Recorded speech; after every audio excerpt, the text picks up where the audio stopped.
మేము ఈ రోజు లంచ్ కని ఇండియన్ రెస్టారెంట్ కి వెళ్ళాము న్యూంబర్గ్ లో. ఇది యాక్చువల్లీ అన్‌ప్లాన్డ్. ఈ హోటల్ కి వెళ్ళాలని కాదు, అప్పటికప్పటికి ప్లాన్ చేసుకొని వెళ్ళాము. Hotel name is Anjappar Chettinad Indian restaurant. నాకు ఇది ఫస్ట్ టైం ఎక్స్పీరియన్స్. నేను ఈ పేరు వినడం కూడా ఫస్ట్ టైం. అక్కడికి వెళ్ళిన తర్వాత ఫస్ట్ నాకు నచ్చింది అపియరెన్స్ అన్నమాట. అండ్ నెక్స్ట్ మెను చాలా ఐటమ్స్ ఉంది. ఫస్ట్ ఏమనుకున్నానంటే ప్రైసెస్ ఎక్కువ ఉన్నాయి అనిపించింది. కాకపోతే మేము ఆర్డర్ చేసిన ఐటమ్స్ వచ్చిన తర్వాత టేస్ట్ చేస్తే అర్థమైంది వాళ్ళు పెట్టిన ప్రైసెస్ ఫర్ ద ఫుడ్ అనేది ఇట్స్ వర్త్.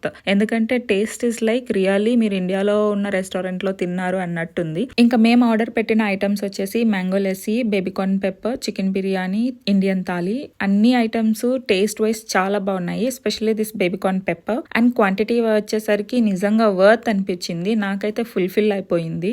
ఇది ఎటువంటి ప్రమోషనల్ వీడియో కాదు అండ్ ప్లాన్డ్ వీడియో అసలే కాదు. ఐఎమ్ జస్ట్ పోస్టింగ్ దిస్ ఎందుకంటే చాలా మంది ఇండియన్ ఫుడ్ మిస్ అవుతున్నాము అని చెప్తారు కదా, వాళ్ళకి హెల్ప్ అవుతుందేమో ఇలా చూస్తే అని చెప్పేసి ఒక అవేర్నెస్ కోసం ఈ వీడియో పోస్ట్ చేస్తున్నాను. మీకు ఇండియన్ ఫుడ్ తినాలనిపిస్తే can go and give a try here.